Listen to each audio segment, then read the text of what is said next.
कि आज हम पहले से भी स्वस्थ और सुरक्षित इसी भवन में पाए जाते हैं, क्योंकि जैसे हम जानते हैं कि हमारा परमेश्वर एक भला परमेश्वर है, एक दया करने वाला परमेश्वर है और एक विश्वास योग्य परमेश्वर है। और हम भले अपने सांसारिक कार्यों में उसको भूल जाए, लेकिन वो कभी हमें नहीं भूलता। और प्रति रविवार हमारा इस भवन में सुरक्षित पाया जाना और उसकी आराधना में उपस्थित होना इस बात की गवाही देता है। आइए वचन में जाने से पहले हम प्रार्थना करेंगे, परमेश्वर की उपस्थिति को मांगेंगे और उस पवित्र आत्मा की सहायता को मांगेंगे जो हमें वचन बोलने में और सुनने में और समझने में हमारी सहायता करे। आइए प्रार्थना करें। धन्यवाद धन्यवाद धन्यवाद धन्यवाद मेरे जीवित सामर्थ्य और शक्तिमान परमेश्वर। एक बार फिर तेरे अनुग्रह के सिंहासन के नजदीक पिता परमेश्वर और धन्यवाद धन्यवाद और धन्यवाद देते तेरे उस प्रेम, तेरी उस दया और तेरी उस करुणा के पिता परमेश्वर, जो तुमने हमारे जीवनों में दी है पिता परमेश्वर, कि हमने प्रतिदिन पिता परमेश्वर अपने सांसारिक जीवन में रहते हुए पिता उन सारे कार्यों को करने पाते हैं पिता परमेश्वर जो तुम्हारे जीवन से चाहता है। तेरी सुंदर उपस्थिति के लिए धन्यवाद पिता परमेश्वर की हम जानते हैं तो अपने स्तुति की सिराहत में विराजमान है मेरे पिता, और हमारे साथ अपना पिता इस भवन को अपने लहू के बारे में सुरक्षित रखना पिता परमेश्वर। जितने समय हम तेरे नाम की स्तुति और महिमा करते हैं पिता परमेश्वर, तो हमारी सहायता और हमारी स्तुति और आराधना को ग्रहण करना मेरे राजा। मैं अपने आप को तेरे हाथों में सौंपती पिता परमेश्वर, तेरा पवित्र आत्मा मुझ पे कब्जा करे खुदा, और मेरी हर सांसारिक ज्ञान और सोच और समझ को शून्य करना मेरे राजा, कि जो वचन पिता परमेश्वर ने मुझे सिखाया है, सिखाना चाहता है, और आज हम जो वचन से सीखें पिता, उसे सीखें, सुने सुनाए नहीं मेरे खुदा राजा, लेकिन उसको अपने जीवनों में यहाँ से लेके जाने वाले हो जाए पिता परमेश्वर। तेरी उपस्थिति को चाहते पिता, प्रत्येक को तेरे सुरक्षा के हाथों में सौंपते, विशेषकर अपने आप को तेरे हाथों में सौंपते हुए इस छोटे से जिंदगी में प्रार्थना तेरे लिए हमारे उद्धार करता प्रभु यीशु नासरी के नाम में मांगते हो, सब सब राज में बैठकर आमीन। परमेश्वर का धन्यवाद हो कि उसने एक बार और ये अवसर और ये समय मुझे दिया कि मैं उसके वचनों को बांटने पाऊँ। और आज हम देखते हैं कि परमेश्वर के वचन से हम क्या सीख सकते हैं, और परमेश्वर का वचन जो कि जैसे हम जानते हैं कि हमेशा जब वो हमारे आंखों के सामने आता है तो हमारे लिए कुछ नया प्रकाशन लेके आता है, कुछ नई बातों को हमें सिखाता है। तो आज हम भी अपने सांसारिक जीवनों के द्वारा कुछ ऐसी ही बातों को देखने पाएंगे। अब हम देखें अपने सांसारिक जीवन में जो प्रतियोगिताएं होती हैं, और उन प्रतियोगिताओं में जब हम भाग लेते हैं तो जिससे प्रतिभागी होते हैं वो इस बात को पहले स्मरण करते हैं कि नाम क्या है, हमें कहाँ से उसको शुरू करना है और उसको कहाँ पर जाके खत्म करना है। लेकिन सबसे ज्यादा प्रयत्न और प्रयास हमारा ये होता है कि हम उसमें कैसे जीतते हैं, जीतने के लिए हम क्या क्या कर सकते हैं। और हम देखिए सांसारिक जितनी प्रतियोगिताएं होती हैं उसमें हम हर प्रयत्न और प्रयास करते हैं। कई बार उन प्रयत्न और प्रयास को करने के लिए हम ऐसी चीजें भी कर देते हैं जो हम स्मरण नहीं रखते, लेकिन बस हमारा ध्यान इस ओर होता है कि कैसे हम जीत जाएं, कैसे हम प्रथम आ जाएं, कैसे हम उस पुरस्कार को, उस इनाम को पाएं जो उस प्रतियोगिता के लिए रखा गया है। तो आज हम वचन के द्वारा एक ऐसी ही प्रतियोगिता की एक ऐसी गतिविधि जिसके लिए पौलुस प्रेरित जो है अपनी पुस्तकों में बार बार उसका वर्णन करता है, और वो उसके बारे में हमें बताता है कि ये जो प्रतियोगिता है, ये इस प्रतियोगिता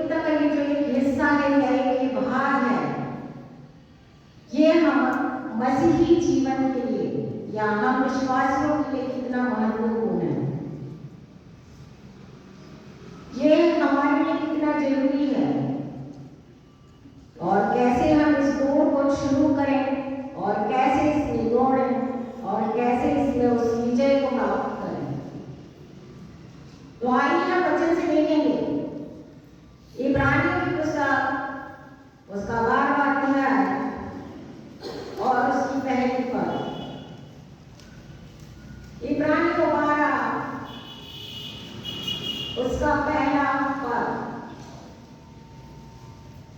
इस कारण जबकि गवाहों का ऐसा बड़ा बादल हमको घेरे हुए है, तो आओ हर एक रोकने वाली वस्तु और उलझाने वाले पाप को दूर करके वह दौड़ दौड़े जिसमें हमें दौड़ना है, धीरज से दौड़े।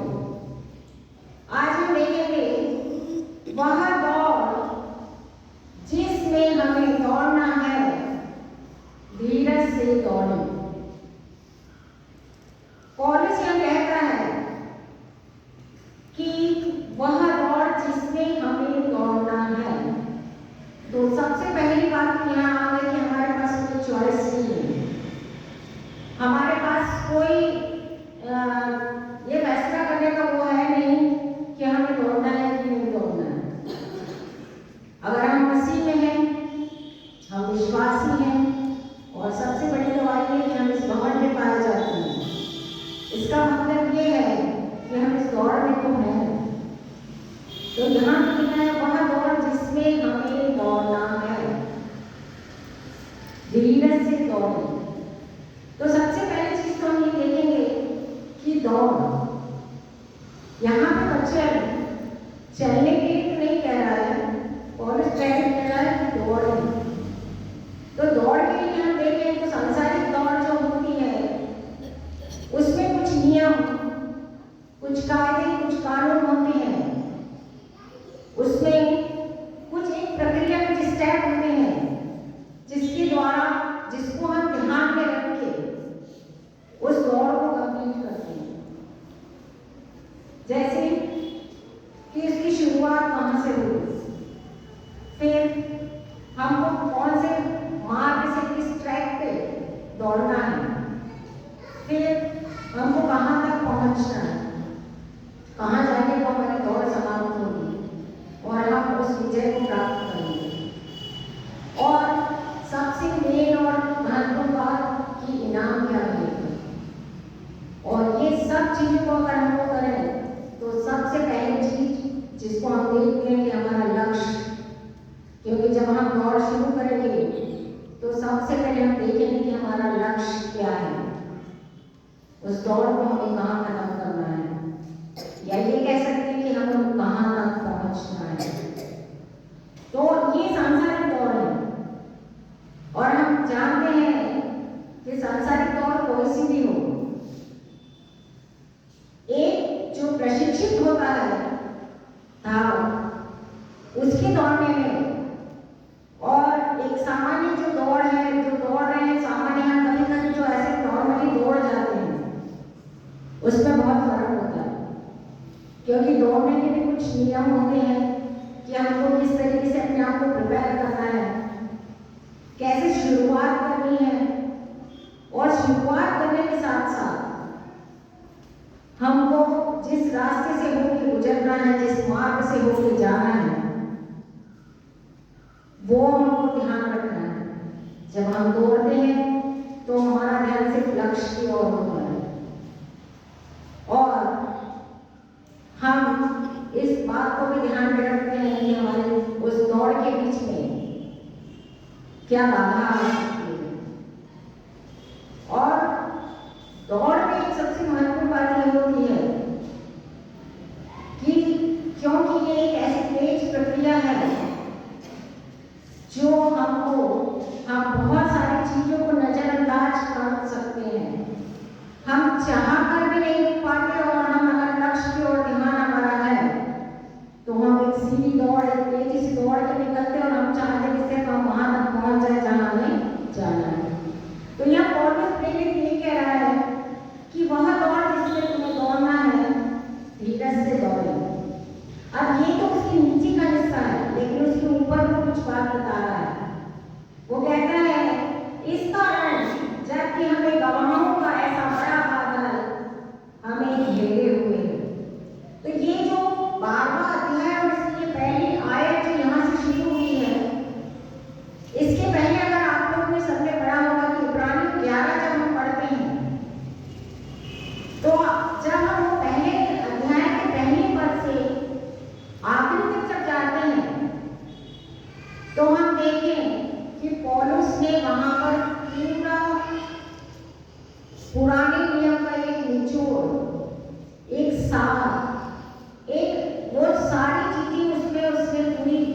सृष्टि है, पूरा वर्णन उसका किया है कि कैसे विश्वास के द्वारा सृष्टि की रचना हुई, वहां से लेके पूरे अंत तक उन सारी घटनाओं का, उन सारी बातों का वर्णन उसने किया है।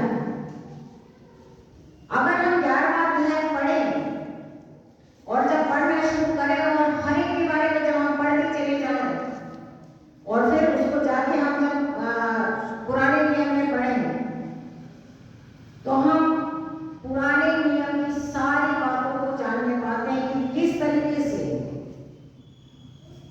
वो सारे लोग एक दौड़ में थे, एक मसीही दौड़ में थे और उन्होंने अपने इस दौड़ को धैर्य, धीरज और विश्वास के साथ पूरा किया था।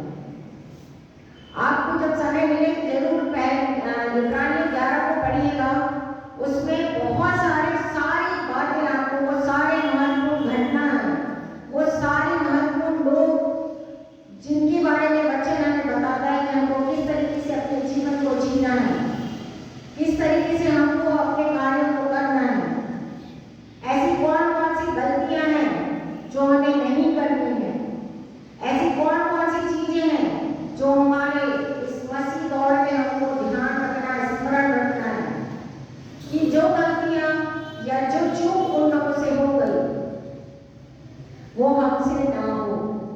इसीलिए पौलुस जब कहता है कि वह दौड़ जिसमें तुमको दौड़ना है, तो वो उससे पहले 11वें अध्याय में उन सारी बातों का वर्णन करता है कि आपको धीरज से कैसे दौड़ना है, क्योंकि वो बोल रहा है कि वो दौड़ जिसको आपको क्या करना है, धीरज से दौड़ना है। यानी कि एक महत्वपूर्ण बात तो ये है कि दौड़ भी है लेकिन संयम और धीरज के साथ भी दौड़नी है। अब हम उसमें देखें, फिर आगे जाए तो उसमें लिखा है, आओ हर एक रोकने वाली वस्तु। अब रोकने वाली वस्तु यानी ये जो दौड़ है, तो पौलुस बताता है कि कुछ वस्तुएं ऐसी भी है जो हमारी इस दौड़ में हमको रोकेगी और रोकती भी है, क्योंकि हम जानते हैं कि जब हम संसारिकता में हैं तो कई चीजें हमारे जीवन में ऐसी भी है, जैसे धन संपत्ति, रोटी कपड़ा और हमारी और भी सांसारिक इच्छाएं, आवश्यकताएं।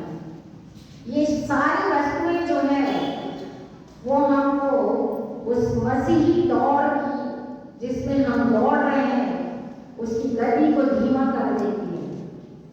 कई बार हम ये कहें कि हमें रोक नहीं देती है, क्योंकि कई बार हम उन सबको करने में इतना रुक जाते हैं कि हम आगे बढ़ते ही नहीं हैं और हमें ये भ्रम होता रहता है कि हम दौड़ रहे हैं। ठीक उसी तरीके से कि हम एक गाड़ी में बैठे हैं और सारी चीजें पीछे जा रही, तो हमें लग रहा है कि हम चल रहे हैं, लेकिन वास्तव में तो गाड़ी चल रही है, हम तो अपने स्थान में रुके हुए हैं। तो ये सांसारिक चीजें जो है वो हमको इसी तरीके से रोकती है। एक सबसे अच्छा उदाहरण जो है हम इजराइलियों का देख सकते हैं। परमेश्वर ने उनसे वादा किया था कि वो प्रतिज्ञा के देश में पहुंचेंगे और परमेश्वर ने उनको मिस्र से निकाला और वहां तक वो निकलना, उन्हें चलना प्रारंभ किया। लेकिन ये जो दौड़ थी इसमें वो खुश नहीं थे। वो हर, आप सब जानते हैं, वो हर बात के लिए कुड़कुड़ा रहे थे, वो हर बात के लिए चीख रहे थे, बड़बड़ा रहे थे। उनकी जैसे जैसे आवश्यकताएं परमेश्वर पूरा करते जा रहा था, लेकिन फिर भी वो संतुष्ट कहाँ हो पा रहे थे, जबकि परमेश्वर फिर भी उनके साथ साथ था। क्योंकि हमारा परमेश्वर एक भला परमेश्वर और विश्वास योग्य परमेश्वर है। साथ उसने उनका वहां भी नहीं छोड़ा, लेकिन ये जो दौड़ थी जहां उन्हें पहुंचना था वो वहां नहीं पहुंच पाया और सब वहीं रह गए। फिर हम देखें आगे और तो एक और बहुत अच्छा उदाहरण है गेहजी का। एलिया परमेश्वर का एक ऐसा नबी जिसके पास बहुत आशीष है, उसके साथ एलीशा जिसने जाना था कि गेहजी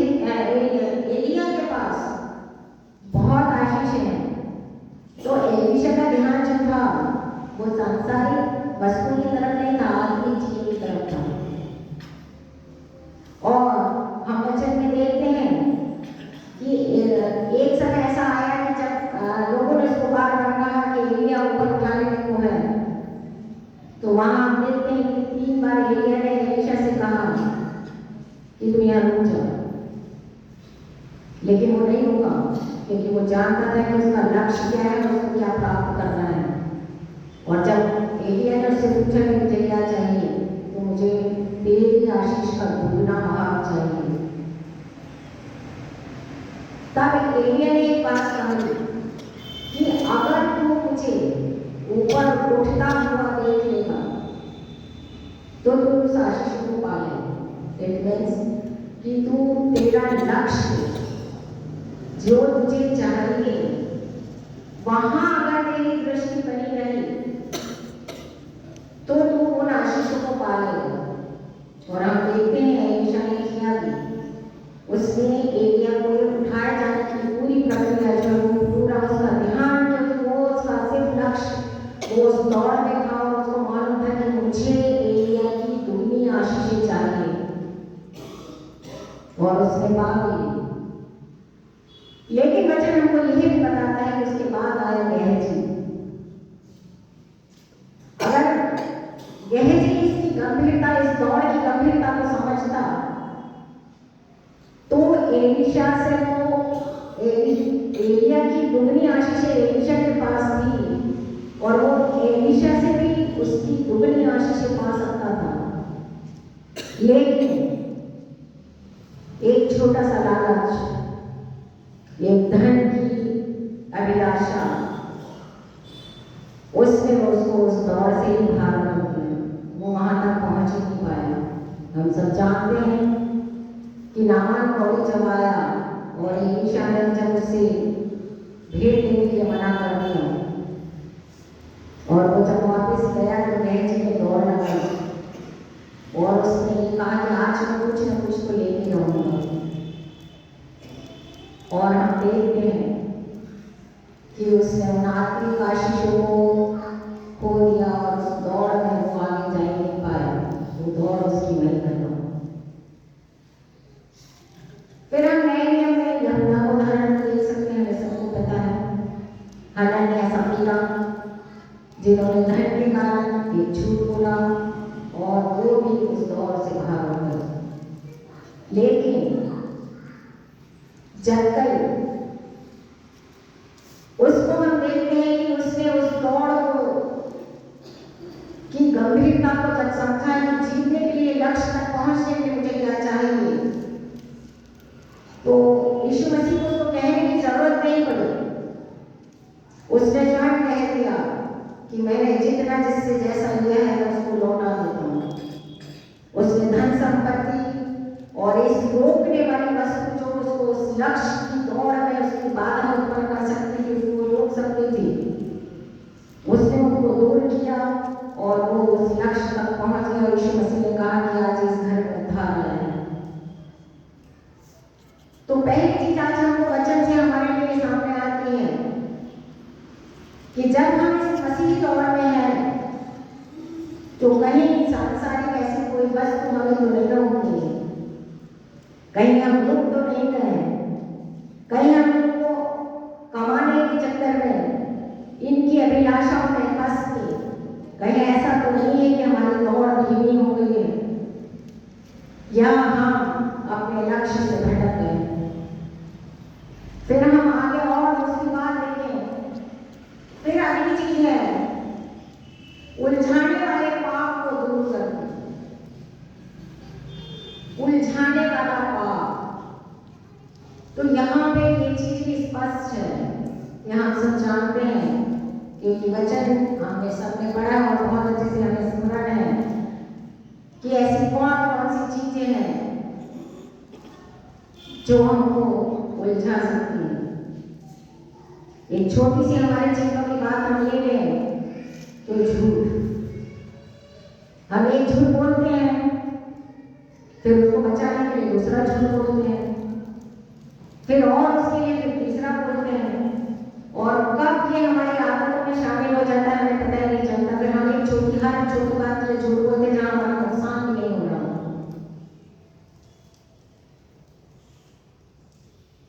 तो वचन अगर कह रहा है कि उलझाने वाले पाप मतलब पाप जो है वो हमको उलझा देता है, वो हमारी एक स्तर पे आके समझने और सोचने की शक्ति को खत्म कर देता है। हम कुछ अच्छा कुछ सही गलत कुछ सोच ही नहीं पाते।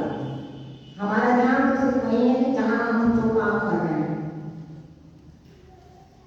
और वचन में हम एक ऐसा बहुत अच्छा उदाहरण देखते हैं, शिमशोन, एक ऐसा जन जिसके जन्म के पहले से ही अभिषिक्त था, माँ के गर्भ में से अभिषेक लेके आया था। और इतना अभिषिक्त व्यक्ति जब पापों में उलझा तो उलझता चला गया। उसने अपने आशीषों को अपने अभिषेक को नहीं समझा। और एक जगह आप जब उसके बारे में पढ़ें, न्यायों 16 के 4 से जब 14 में आप बाद में पढ़ सकते हैं कि ये चीज मुझे जब मैंने पढ़ी तो मुझे बहुत बुरी लगी कि ऐसा कैसे हो सकता है कि जब वो दलीला के पास रहने लगा और दलीला ने जब उससे चाहा कि उससे पता करे कि क्या तेरी कमजोरी क्या है, उसने एक बार पूछा उसने उसको गलत बताया, लेकिन उसने वो सारा करने की कोशिश करी जो उसने बताया था, उसके थ्रू उसको कमजोर करने की कोशिश की। फिर दूसरी बार ऐसा ही हुआ, तीसरी बार ऐसा हुआ, लेकिन फिर भी शमशोन इतना उलझा हुआ है कि वो समझ ही नहीं पा रहा है कि दलीला चाह क्या रही है। जब एक बार उसने जो बताया वो सिर्फ दलीला तक था, किसी और को तो पता नहीं था, लेकिन फिर भी उसके थ्रू कमजोर करने के लिए लोग आ गए। फिर दूसरी बार से यही हुआ और तीसरी बार भी हुआ। फिर भी शिमशोन ने नहीं समझ पाया कि वो क्या कर रहा है, क्योंकि वो उस पाप में उस चीज के प्रति उस अभिलाषा के प्रति इतना ज्यादा उलझा हुआ था कि उसके अलावा उसको कुछ सूझ ही नहीं रहा था। और चौथी बार उसने आखिर वो काम कर दिया, उसने बता दिया। और चौथी बार जब उसने बता दिया तो उसने अपने उस अभिषेक को खो दिया। और हम जानते हैं कि क्या परिणाम हुआ, उसकी आंखें फोड़ दी गई और उसे भट्टी ग्रह में डाल दिया गया। तो पाप इस तरीके से उलझाता है और कुछ सेकंड लगे उसको कि वो अपने इस दौड़ में रुक गया, उलझ गया और अपने लक्ष्य से भटक गया। लेकिन हम वचन में देखें तो कुछ चीजें ऐसी नहीं है। शिमशोन की आंखें नहीं रही क्योंकि उसकी अभिलाषा में उलझाने का माध्यम और मार्ग वही थी।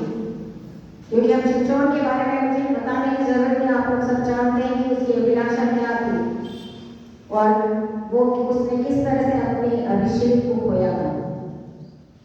लेकिन वचन में एक सुंदर बात और भी है कि वचन बताता है कि जब वो बंदी गृह में था, जैसे हम जानते हैं उसके बालों में उसकी ताकत थी, तो वचन बताता है कि बाल उसके फिर से बढ़ने लगे। ये चीज इस चीज को बताती है कि हमारा परमेश्वर जो है वो हमें छोड़ता नहीं है, वो हमें थामे रहता है। और एक बार जब उसने आशीष ली वो तो उसे वो वापस नहीं लेता।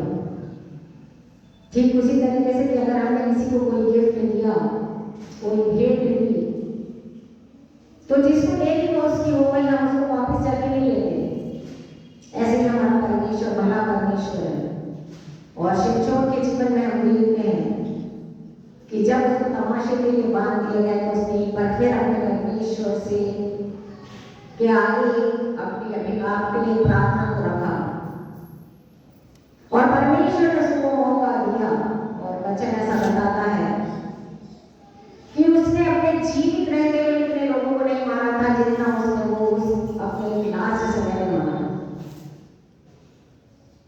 तो शिमशोन की दौड़ जो हमारे जीवन में, क्योंकि इब्राहिम इब्रानियों 11 में 6 वर्णन में है, आप उसको जब पढ़ेंगे तो एक एक नाम उसमें लिखे हुए हैं जिससे हमें सीखना है। तो ये शिमशोन जो था उसका जीवन हमें बताता है कि किस तरह वो पापों में उलझा रहा और किस तरह जब वो होश में आया और उसने इस बात को समझ लिया तो उसने परमेश्वर के अपने उस कार्य को नहीं किया। लेकिन हम इस बात को ध्यान रखें कि अगर हमें ऐसी कोई चीज या हमारा ऐसा कोई पाप या हमारे जीवन में पाप से मतलब एक ही नहीं है। हम जानते हैं झूठ बोलना, घमंड करना, जलन रखना, वचन में बहुत सारा सब लिखा हुआ है, हम सब बहुत अच्छे से इसकी बात को जानते हैं। और वचन ये भी कहता है कि पाप तो सबने किया है, कोई पाप से रहित नहीं। तो हम इस दौड़ में तो हैं, लेकिन जरूर कोई ना कोई चीज कहीं हमें ये देखने की आवश्यकता है कि कहीं किसी चीज ने हमें उलझा तो नहीं रखा है, कहीं हम इस दौड़ में गिरने तो नहीं पड़ रहे हैं, कहीं ऐसा तो नहीं है कि हमें लग तो रहा है कि हम दौड़ रहे हैं और हम कहीं की जगह रुके हुए हैं। क्योंकि हम बार बार सुन रहे हैं जैसे दौड़ का एक नियम होता है कि पता होता है कि दौड़ कहाँ जाके खत्म होगी और कितने समय में खत्म होगी हमें पता होगा। हम चाहते हैं जल्दी से जल्दी इसको खत्म कर लें, लेकिन मसीह दौड़ में थोड़ा सा अंतर है। हमें पता नहीं है कि कहाँ जाके खत्म होने वाली, कब खत्म होने वाली है। हो सकता वो समय आज अभी इसी वक्त हो सकता वो कल हो, हफ्ते भर बाद हो, 6 महीने, 1 साल। तो हमें क्या जरूरत है, आवश्यकता क्या है? हमारे पास समय तो नहीं है और इस दौड़ को पूरा करना है, तभी हम उस मुकुट को पाएंगे जो परमेश्वर ने हमारे लिए रखा है, उस अनंत जीवन। लेकिन आज इस बात को हम यहाँ से आप बैठे हैं तो इस बात को स्मरण करें कि मान लो ये दौड़ पता चले कि 5 मिनट नहीं समाप्त हो जाएगी, तो क्या हम वहां तक पहुंच गए? क्या हम जीत गए? क्या हमको मुकुट मिल जाएगा? बात तो बहुत साधारण है लेकिन बहुत गंभीर है, क्योंकि ये मसीह दौड़ जो है ये अब समाप्त होने को है। समय ऐसा बताता है, वचन ऐसा बताता है और हम जानते हैं।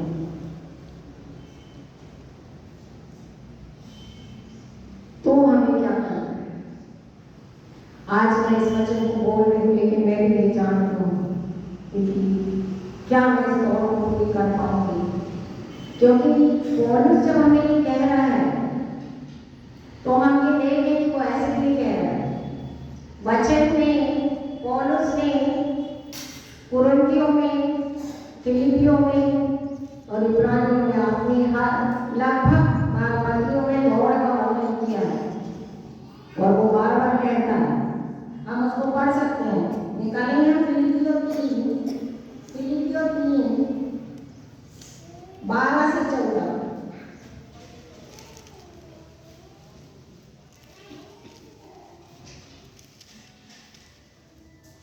यहाँ पे लिखा है, यह मतलब नहीं कि मैं पा चुका या सिद्ध हो चुका, पर उस पदार्थ को पकड़ने के लिए दौड़ा चला जाता हूँ जिसके लिए मसीह यीशु ने मुझे पकड़ा था। हे भाइयों, मेरी भावना ये नहीं कि मैं पकड़ चुका हूँ, परंतु केवल यह एक काम करता हूँ कि जो बातें पीछे रह गई उनको भूलकर आगे की बातों की ओर बढ़ता हुआ निशाने की ओर दौड़ता चला जाऊं, ताकि वह इनाम पाऊं जिसके लिए परमेश्वर ने मुझे मसीह यीशु के ऊपर बुला के मसीह यीशु में ऊपर बुलाया है। तो हम यहाँ देखें कि यहाँ पे पौलुस जो है वो बता रहा है कि हमको क्या करना है, निशाने की ओर दौड़ते हुए चले जाना है। और हमारा निशान है यीशु मसीह, जिसको हम देखते हुए इस दौड़ में आगे की ओर बढ़ के उस स्थान और उस दौड़ को पूरा कर सकते हैं।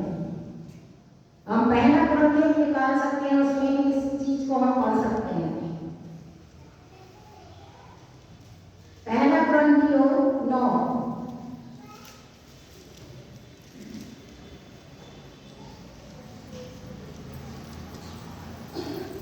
उसका 24 अध्याय से लेके 27 अध्याय तक यहाँ सारी बातें क्लियर हो जाती है कि पौलुस अगर हमसे कह रहा है तो वो सिर्फ एक हवा में बातें नहीं कर रहा, वो इसलिए नहीं कह रहा है कि उसने इस ज्ञान को प्राप्त कर लिया, लेकिन यहाँ वचन में बताता है कि उसने उस दौड़ को पूरा कर लिया।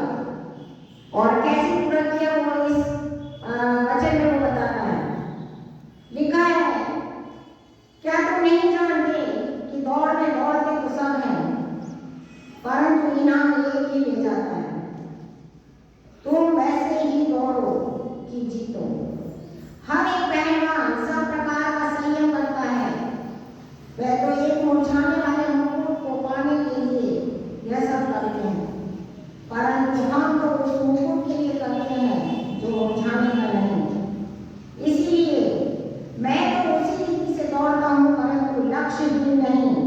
मैं भी इसी रीति से मुक्के से लड़ता हूँ, परंतु उसके समान नहीं जो हवा पीता हुआ लड़ता है, परंतु मैं अपनी देह को मारता कूदता और वश में लाता हूँ। ऐसा न हो कि औरों को प्रचार करने में आप भी किसी रीति से निकम्मा हैं। यहाँ पे पौलुस ने हमें सिर्फ एक चीज में बता दिया कि हमें क्या करना है, सिर्फ एक छोटा सा काम कि हमें अपनी अभिलाषाओं को, अपने हर कार्य को जो हमारी इस दौड़ में बाधा है उसको दूर करना है। पौलुस कहता है, मैं अपने देह को मारता कूदता हूँ। देह को मारता कूदता हूँ मतलब उन सारी अभिलाषाओं से लड़ता हूँ जो मेरी इस दौड़ में बाधा को उत्पन्न करती है। हम जानते हैं कि हमारे सामने कई ऐसी चीजें हैं जिससे हमें सही में लड़ने के जैसा ही है, उससे रोकना। अगर हम ये सोचें, आज एक बहुत नॉर्मल बात है कि मोबाइल सबके आदत में इतना है, उसको चलाते हैं। जब हम रील देखना शुरू करते हैं तो एक घंटा, 1.5 घंटा, 2 घंटा कब निकल गया पता नहीं चलता। और आज अगर हम अपनी इस अभिलाषा को रोकने का प्रयास करें तो हम सब जानते हैं हमें कितना अपने आप को कंट्रोल करना पड़ेगा, कितना अपने आप को रोकना पड़ेगा कि मैं इस मोबाइल को ना चलाऊं, इसको मैं हाथ ना लगाऊं। क्या मैं इसको 1 घंटे के लिए रोक दूं? क्या इसको मैं आधे घंटे, 2 घंटे या 1.5 घंटे या आधे दिन, आधा दिन तो बहुत ज्यादा हो जाएगा। तो ये पौलुस वही कह रहा है, मैं अपनी देह को मारता कूदता हूँ, यानी अपनी वो सारी अभिलाषाओं से लड़ता हूँ जो मुझे इस दौड़ में दौड़ने से रोकती है। और फिर वो कहता भी है कि वो उसने ये सब किया। हम जानते हैं पौलुस के बारे में, मुझे आपको किसी को कुछ बताने की जरूरत नहीं, सबने वचन बहुत अच्छे से पढ़ा है कि किस तरह वो मसीहों को सताने वाला था और बाद में उसने किस तरह से यीशु मसीह का जब जाना तो किस तरह से उसका प्रचार किया और उसका प्रचार अन्य जातियों में ज्यादा रहा। और उसने वो सारी प्रताड़नाएं, वो सारी उसके जीवन में जितनी कठिनाइयां थी, परमेश्वर के वचन को सुनाने के लिए सारी फेस की।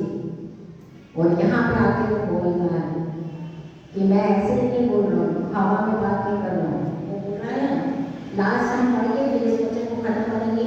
जैसे लिखा है, परंतु मैं अपनी देह को मारता कूदता और वश में लाता हूँ, ऐसा ना हो कि लोगों को प्रचार करने में आप भी किसी से निकम्मा ठहरे। मतलब ये कि अगर हम किसी को कुछ कह रहे हैं करने के लिए तो पहले हम अपने आप को उसके लिए तैयार करें। मतलब मैं वो ना कर रही हूँ जो मैं आपको बोलूँ, तब तो मेरे बोलने का मतलब है।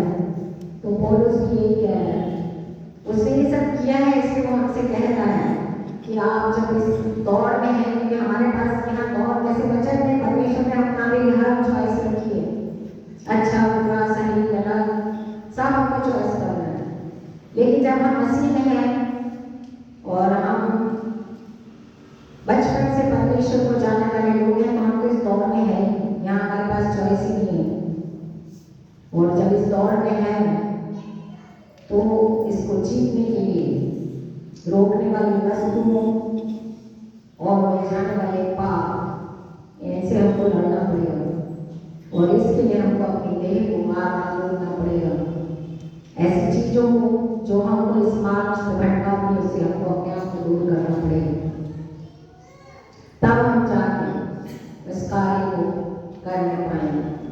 तो मेरा सिर्फ आज का वचन परमेश्वर के द्वारा, परमेश्वर ने जो वचन मुझे और आपको दिया है, तो सिर्फ आज ही वचन हमारे लिए एक प्रश्न छोड़ के जाता है कि क्या मैं इस दौर में हूँ, और अगर मैं इस दौर में हूँ तो दौड़ रहा हूँ या रुका हुआ हूँ। कहीं ऐसी कोई वस्तु तो नहीं है जिसने मुझे रोक रखा है, या ऐसा कोई पाप तो नहीं है जिसने मुझे उलझा रखा है। अगर है